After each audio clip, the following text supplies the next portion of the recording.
Zee 24 तास एक पाऊल पुढे। तुमच्या घराच्या परिसरात जर डास असतील तर थेट तुमच्यावर आता खटला दाखल होऊ शकतो। आणि हा नुसताच इशारा नाही तर महापालिकेने तशा प्रकारे 2 पुणेकरांवर कारवाई सुद्धा केली आहे। त्यामुळे तुमच्या घरात किंवा परिसरात डास असतील तर त्यांना ताबडतोब मारून टाका।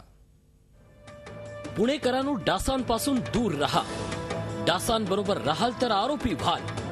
ताबडतोब करा मच्छरांचा खात्मा। डासांमुळे होणारा डेंग्यू, चिकनगुनिया, हिवतापासारख्या आजाराचं गांभीर्य ओळखून महापालिकेची आरोग्य यंत्रणा डास निर्मूलनाच्या कामाला लागली आहे। मात्र ही जबाबदारी फक्त आरोग्य विभागाची नसून त्यात नागरिकांचाही सहभाग आवश्यक आहे। आणि जे नागरिक ही जबाबदारी घ्यायला टाळाटाळ करतील त्यांच्यावर थेट खटला दाखल केला जाणार आहे। पुण्यातल्या चांदणी चौकातल्या एका दुकानदारावर आणि नाना पेठेतल्या एका बंगल्याच्या मालकावर अशा प्रकारे खटला दाखल करण्यात आलाय। त्याच्या घराच्या परिसरातील डासांची उत्पत्ती स्थळं अनेक वेळा नोटीस देऊनही नष्ट केली नाहीत। त्यामुळे ही कारवाई करण्यात आली आहे। पीपीएमसी ऍक्ट मध्ये जे शेड्यूल चॅप्टर 14 आणि रूल नंबर 15 आहे त्याच्यामध्ये त्याप्रमाणे आम्ही खटले भरलेले। हे जे 2 नागरिकांवर आम्ही खटले भरले त्याच्या ठिकाणी आमच्या आधी जे इन्स्पेक्टर्स होते ते ऑलरेडी जाऊन आले।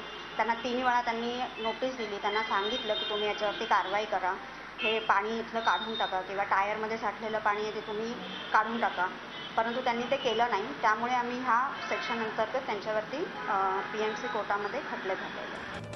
महापालिकेच्या आरोग्य विभागानं डासांच्या उत्पत्ती स्थळाचा सर्वे केलाय। त्यानुसार शहरात 30,000 ठिकाणं डासांची उत्पत्ती स्थळं आढळून आली आहेत। त्यापैकी 700 नागरिकांना ही उत्पत्ती स्थळं नष्ट करण्याच्या नोटिसा बजावण्यात आल्या आहेत। हा कंटिन्युअस ड्राईव्ह असणार आहे। पावसाळा आहे त्यामुळे आधी आमचे आरोग्य कर्मचारी जातात, त्यांना सांगतात की तुम्ही हे नष्ट करा। जर त्यांनी केलं नाही तर त्यानंतर आम्हाला दुसरा काही पर्याय नाहीये, आम्हाला खटले दाखल करावे लागणार। पुण्यात यावर्षी आतापर्यंत डेंग्यूचे 68 तर हिवतापाचे 24 रुग्ण आढळले। पावसाळ्यात ही संख्या वाढण्याची शक्यता आहे। त्यामुळे तुमच्या दारातले मच्छर तुम्हाला आजारी तर करतीलच आणि कोर्टासमोर आरोपी सुद्धा बनवू शकतील। अरुण मेहत्रे, झी मीडिया, पुणे।